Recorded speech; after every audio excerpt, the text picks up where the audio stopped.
Hello and welcome to Sim Strategy Gaming. I'm Sim. This episode will be about the fourth scenario of Empire Railway to the Great Lakes. This map might seem a bit hard with a lot of lakes and areas that we are not allowed to build in, but a closer inspection reveals that this is the perfect ground for circular thinking and making a lot of money. We start out with building this circle connecting our headquarters in Grand Rapids with all the cities around Lake Erie. And then later on, we will proceed to build an intersecting circle around Lake Ontario. We'll also be able to build something around Lake Huron, Lake Michigan here. And then later on, we will be able to complete this circle around Lake Superior. That is going to be really nice. This map has no concessions and is completely flat, so we will make for a really fast and nice and profitable rapid expansion strategy. Buying up no industries and trying to make all the lines profitable. I must confess, I will probably never tire of the lovely sounds of ringing cash registers. The profit margins of our trains remain unchallenged. This makes us one of the most successful companies in America. So, what just happened now? We had all the connection bonuses coming in, so we have now more than 1 million, and we can complete the second lane around this circle and have a full 2-lane track. But also then, in the beginning, if we put it up like this, we will have a lot of freight coming in, making us big revenue. Later on, this will decline as supply is steadily getting filled up. Like here with the wall, yes, it's approaching full. After the next load, it will become full, and then this train will have to be waiting here to be full next time. Very important to put this on waiting, so that they are always full before they leave, or else it will go back and forth and require a lot of maintenance. And also, if one put this on waiting to be full, one can wait a long time for building supply depots here, because they wouldn't need that for a long time, because they only use their supplies when they are actually running. Keep in mind that personnel still have to be paid even though the train is standing still. Looking at tech, we can see that we have reached very late in the game, the 1900s, and we will aim for this Santa Fe, which is an absolute fantastic train. Super high tractive power, more than enough for freight, all kinds of freight, but also fast and good in any which ways. Late in the game, we also have all these bonuses that make the maintenance requirement down to 25%. Fantastic. You can also aim for this Flying Scotsman later on, which is perhaps even better, super fast. But do not neglect on these later technologies. We already have the Bavarian, which is also a very good train. So we can stick with this for some time, and there is some tech, at least, some place way behind here, that allow us to get more bonds if one just look far enough behind, and to get these, and to get all the cheap ones, and then reducing track cost a little bit in the beginning might really make for an extra good start.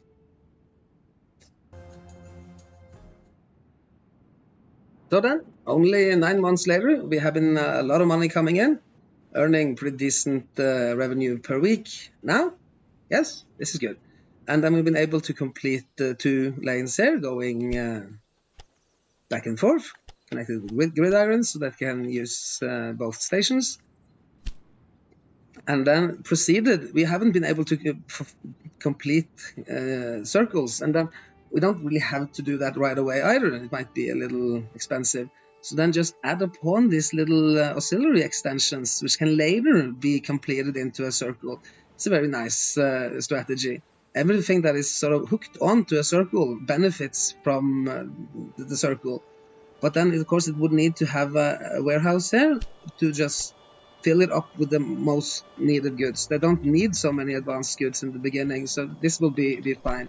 Later on, they would have to be connected perhaps to more resources of their own, or to warehouses to be able to get all their goods. See that if we now connect Buffalo and Toronto into a circle here, then this circle will connect in 2 places, both in Toronto and Buffalo, to the circle, and then it will be fulfilled. look at the flow of goods like this and see that many of the goods are now coming in. This is going a little bit back and forth, but I think it would be okay. See that it's getting everything that it needs. There's no meat here, so it needs to have meat coming from outside, coming from the circle. One perhaps notices that when I built this circle, I sort of had to include our headquarters, of course, and then the distance here to Toledo and to London is too long. We should have built one perhaps circle over here, but then I rather, and then we can build a new circle inside, of course, later, which we will do, and connect these two cities. That they are connected with freight, because freight doesn't care about the distance, but they're not connected for passengers. There are no passengers now going from Toledo to London, as one can see. But still, I'd rather connect more cities than to have all passengers coming from. We can, after everything is connected, we will have time to come back and connect the cities more properly. And looking at the mission objectives, we see that we were not only able to achieve our our mandatory objective of a balance of 55,000 per week 10 days into play, but also the optional task, which is quite fantastic, actually. I'm thinking of it. So this rapid expansion strategy and this circular thinking really pays off well when it comes to making money and to grow cities, which sort of go hand in hand. Now we are going to build and expand upon this northern region to build into Canada. And then, of course, this goes well along with the rapid expansion. We will start with building something here to the west, and also completing something what we set out to complete here in the east, to make us enough money so that we can proceed up north later on.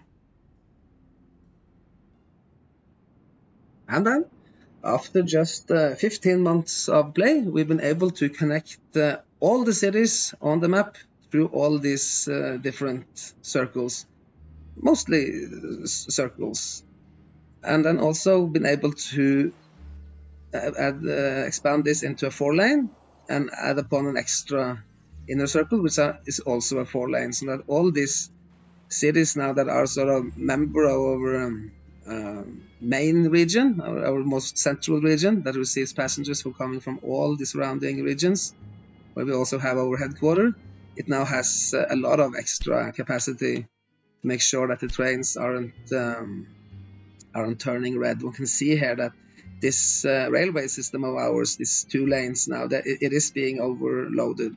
Not so much here. This was the last circle that we completed, but around these circles that we already built, where cities are starting to grow, this becomes too little. So then it would be best, be very profitable now to be expanding into this, so that we have this station that have 4 coming in from one circle and 4 from another circle, and then being completely filled up with 8 lanes like that. Now making a killing, making almost 2 million a week, and we'll have no problem achieving our mission objectives. We can have all of this, whatever is thrown at us, we can just buy our way out, pretty much. One has to be careful with the mission objectives, and we'll have a look at that later and such, and see that sometimes, even though one has a lot of money, one will still be clever to be able to achieve the actual objectives and achieve them fast in order to get points. No points for being rich. We must take care then to make sure that the settlements that we have connected to now are growing, and they only need 3 particular goods in order to grow. And to make sure, particularly looking at that it is getting proper supply. This is getting 2 meat, just 1 meat over there, might be okay. Everyone is getting their meat, and then wheat should be local. A lot of wheat going around, so then not too many warehouses connecting the wheat and such for long hauls. And then also for lumber here, lumber is included, but also coming outside here and then in through the Val d'Or. warehouse there. A note on this that with bridges and such, to build them parallel, when we build one extra track here, it's very much cheaper than the first bridge that we laid out.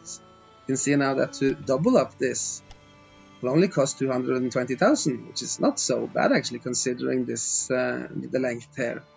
And so then to make for this building circles and then expanding upon the layers, it still looks the same, but it has double the capacity and double the capacity all the time. And then later on one can build crisscrossing circles, and there are no problem to connect this through the circles. Des Moines here, down here to Chicago, it is a pretty straight line, but it goes through Elliott and Moore, which are both of course equipped with hotels here, we can see there, and then these hotels are running very, very nice.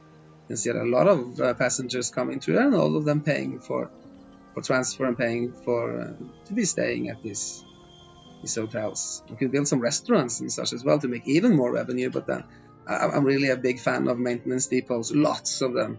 I hate this breakdown tendencies and such, and want to be able to secure a proper flow going through all the way. And then out again on industry and such, and I think there are several opportunities, or at least opportunities will now very fast be arising for us to start building our own industry, which is a good thing. But then I would wait with doing that, and say with this White River now, we could just immediately start. It would be smart to have, say, weaving industry here perhaps, or a lot of good things that could be bought. But still, just wait.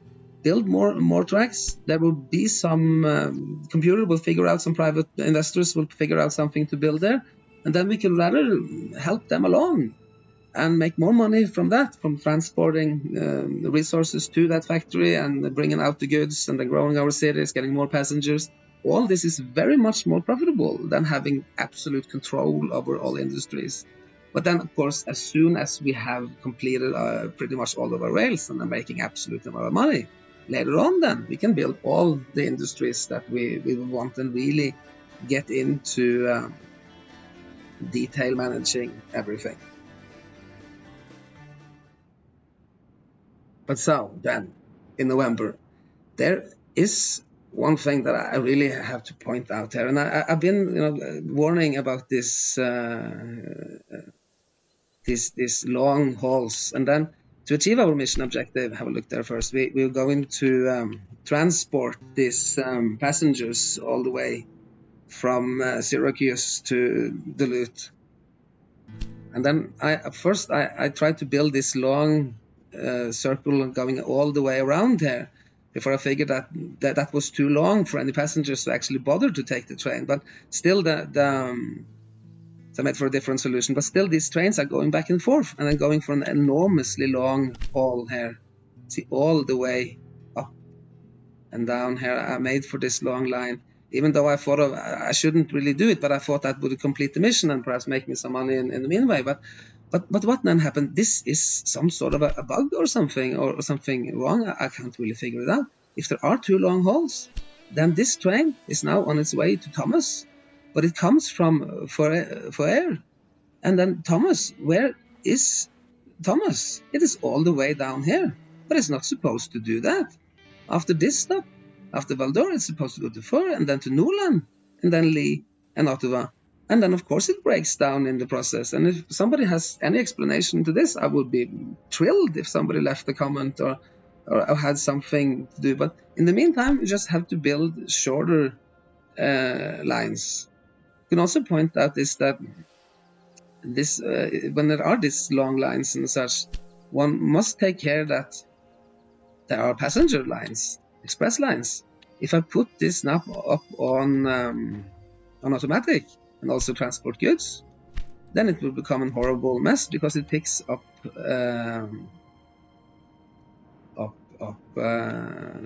grain from all over and then bring it way too far distances. Say with here, for example, all this coming back and forth.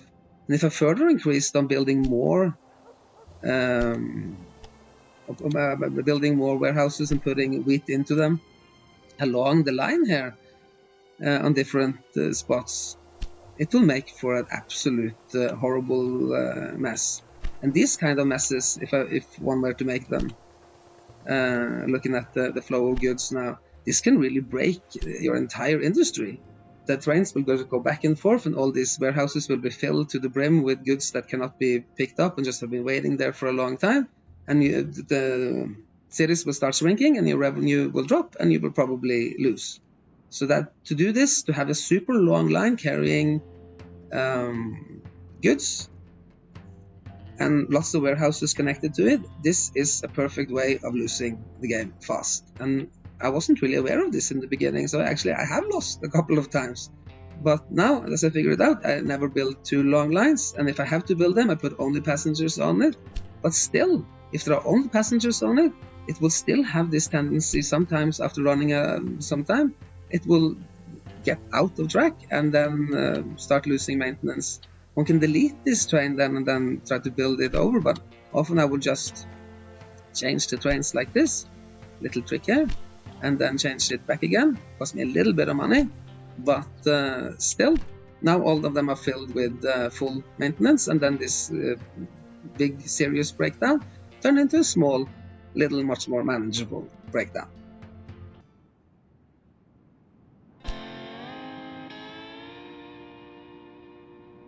And so then, just before Christmas, just short of 2 years of gameplay, we achieved the chief executive, of course, and then almost got into 700,000 total score. We would have been able to achieve that if there wasn't for this tiny little thing that I misunderstood. But still, this was a great game. So let's see how we did this. For the last mission and such, looking at the mission objectives first, we grew this region with the network with obstacles. A little bit of just building circles around the lakes, and then not so much obstacles, just a little bit expensive bridges, but we had enough money for that. And then to achieve the express status on Pittsburgh, Ottawa, that was okay. We can just build adjourning to the circles and such, and there were room there. And then, of course, these regions were growing and such, but then 60 passengers without changing trains from Syracuse to Duluth. The express from the Thunder Bay to Chicago, also very, very easy, very okay. But then they're changing without changing trains. And then it's very important to notice that it mustn't change.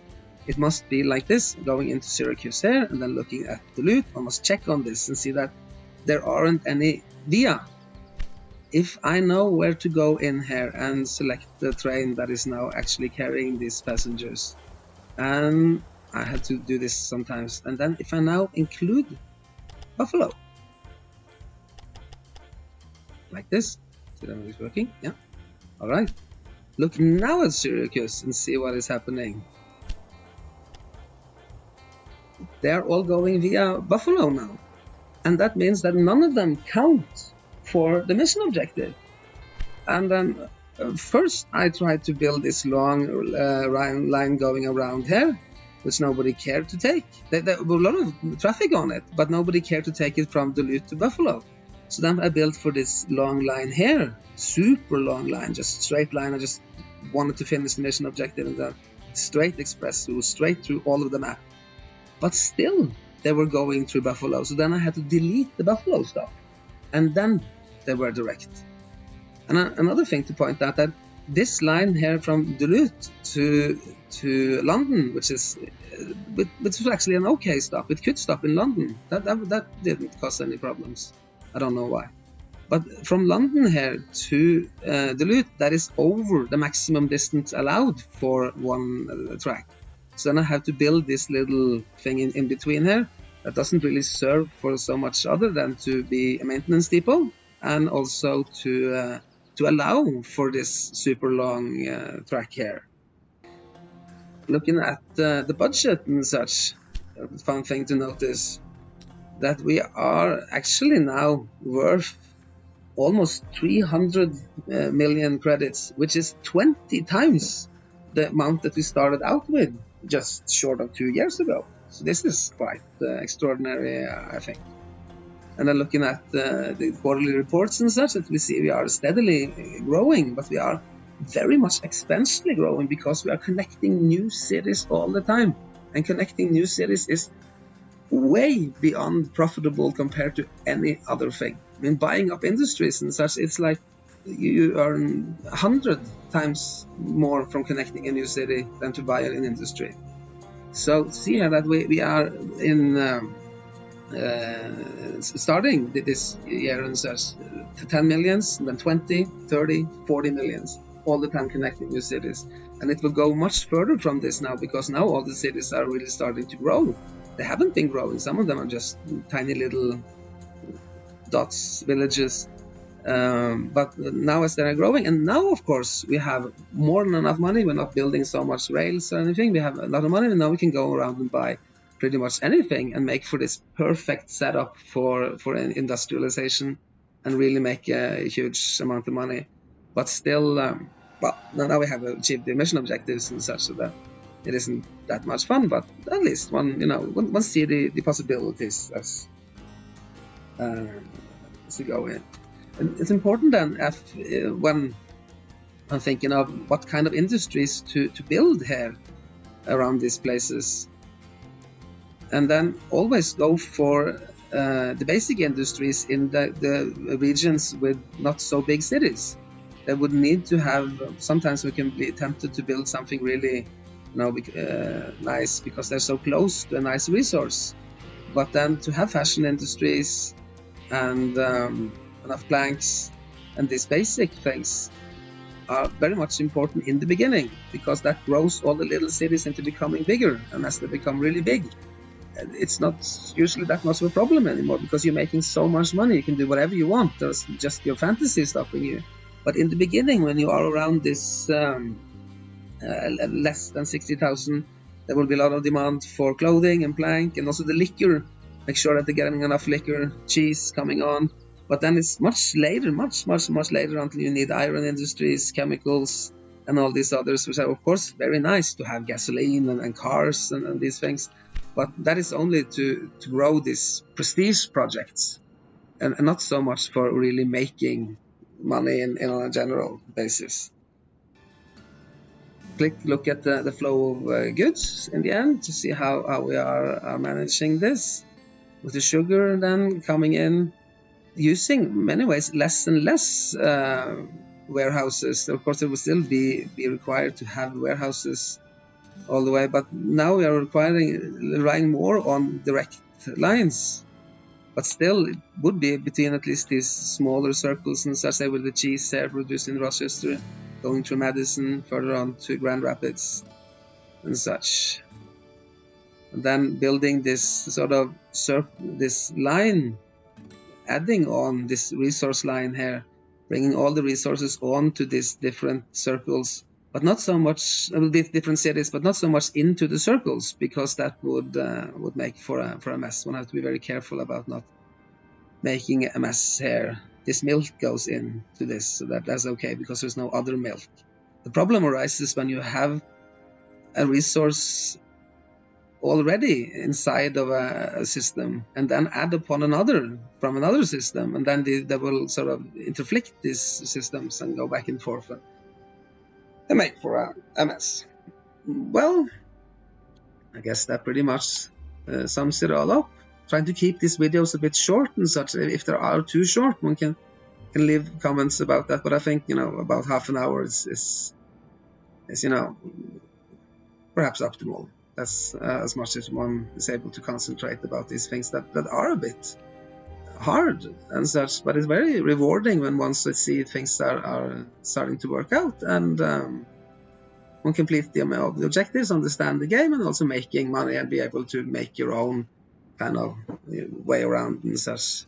Let's look at this. See this express line here going from Chicago to Madison, and all the way to complete our optional task for Thunder Bay, but also going through this Jackson Hotel here that sort of connects it to two other, both this Lake Michigan circle and also the Lake Superior circular zone here. So they will have a lot of passengers coming here, and these are one of the really nice things. This, oh wow,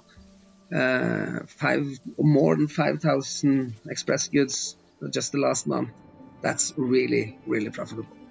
Well, anyways, I guess that pretty much sums it all up. One can feel free to like and subscribe and leave some comments, and then hope to see you next time, and goodbye.